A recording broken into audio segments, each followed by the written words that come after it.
Maaf Ustaz, ini di luar tema.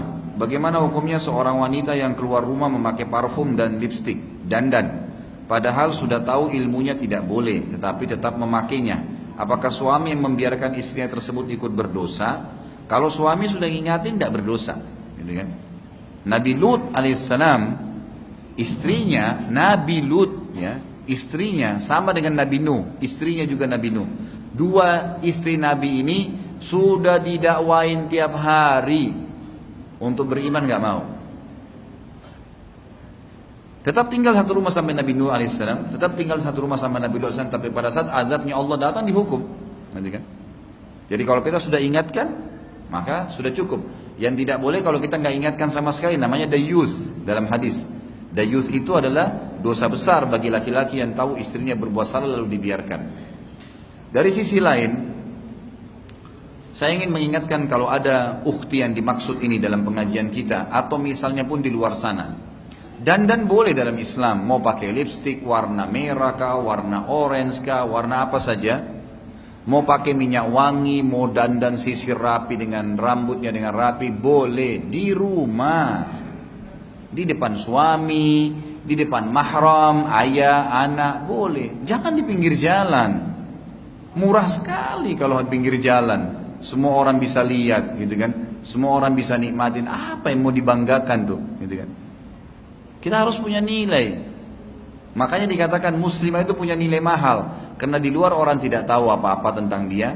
Orang kalau pakai jilbab besar, apalagi kalau pakai cadar, tujuan hikmah syar'inya adalah Allah mengatakan dalam Al-Quran, "Dzalika adna alla yu'zain." Tujuan utama jilbab, hijab itu agar mereka tidak diganggu.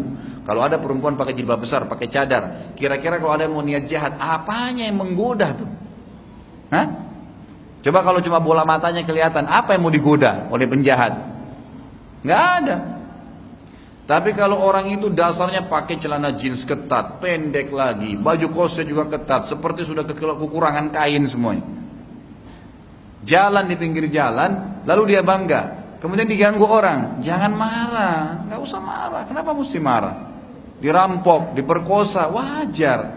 Bahkan ulama mengatakan kalau ada seseorang wanita yang menutup auratnya, tidak dandan di depan umum, tidak tabarruj namanya, gitu kan?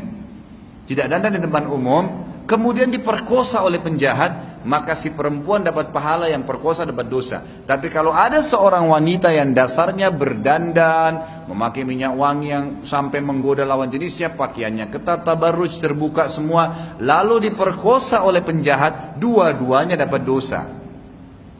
Si laki-laki dapat dosa memerkosa, si perempuan dapat dosa karena penyebabnya. Dia yang penyebabnya. Boleh wanita dandan, tapi di tempat-tempat tertentu. Anda ini mulia, jangan murahan gitu kan. Tertutup, ayam aja ada bulu badannya kok, ada bajunya. Masa Anda yang mau buka gitu kan. Kalau ayam bulunya digunduli lalu jalan, aneh gak kelihatan? Kok kalau manusia gak dianggap aneh ya? Mestinya aneh itu. Sebagai penutup, saya kemarin lihat ada sebuah tulisan dikirim ke saya. Seorang wanita muslimah di Amerika ambil doktor kemarin, bahasa selesai S3. Saya bukan bahas muslimahnya, tapi sempat waktu dia cum laude, lulus dengan nilai yang terbaik, lalu sempat ditanya oleh pengetesnya, kenapa Anda ini dalam agama Anda disuruh pakai seperti ini? Betulan dia pakai jilbab, pakai jas, kenapa harus pakai seperti ini? Gitu kan? Jawabannya luar biasa, pantas dapat gelar doktor nih, sampai profesornya nggak bisa nyaut gitu. Dia bilang, saya menemukan dalam peradaban manusia yang dikarang oleh orang-orang yang ada di barat ini. Dia tidak bilang Islam ya, karena tidak dalam Islam tidak ada istilah dulu nggak ada pakaian. Allah sudah ajarkan dari zaman Nabi Adam alaihissalam sudah ada pakaian. Kalau kisah-kisah orang-orang yang primitif, yang dibahasakan primitif, yang karangan orang-orang ateis, itu dianggap orang dulu, orang purba nggak punya baju. Kalau kita kan tidak, kita sudah tahu Nabi Adam alaihissalam sudah punya pakaian, keturunannya sudah punya pakaian. Tapi kata dia, saya menemukan dalam sejarah kalian di Amerika dan di Eropa ini, dalam bahasa kalian, bahwasanya orang-orang dulu sebelum punya ilmu pengetahuan yang dikatakan primitif, tidak tutup badan, gitu kan? Kan tidak pakai baju nih.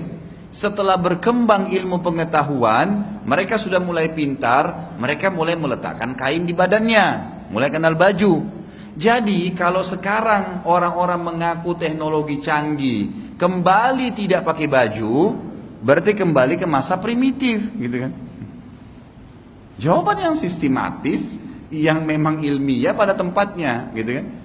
Kenapa harus dianggap aneh malah orang kalau tertutup? Allahu a'lam. Semoga Allah berikan hidayah muslimin dan muslimat agar menjalankan agama Allah Subhanahu wa taala dan hiduplah mulia dengan Islam, saudaraku. Tidak ada sesuatu yang Allah Azza wa Jalla perintahkan dalam agamanya kecuali pasti kemuliaan bagi kita. Apa saja yang Allah haramkan, tinggalkan, berbahaya bagi kita, yang Allah halalkan, nikmatin, dan lebih banyak yang halal. Serta semua yang diperintahkan pasti memiliki hikmah-hikmah yang besar.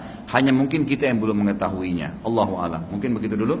Mudah-mudahan yang kita bahas pada hari ini bermanfaat, dan semoga Allah Subhanahu wa taala memberkahi majelis kita dan juga menjadikan kita orang yang bisa mengamalkan ilmu ini, dan dijadikan juga sebagai tambahan timbangan amal soleh kita pada hari kiamat. Terima kasih waktunya. Subhanakallahumma bihamdika asyhadu an la ilaha illa anta astaghfiruka wa atubu ilaik. Wassalamualaikum warahmatullahi wabarakatuh.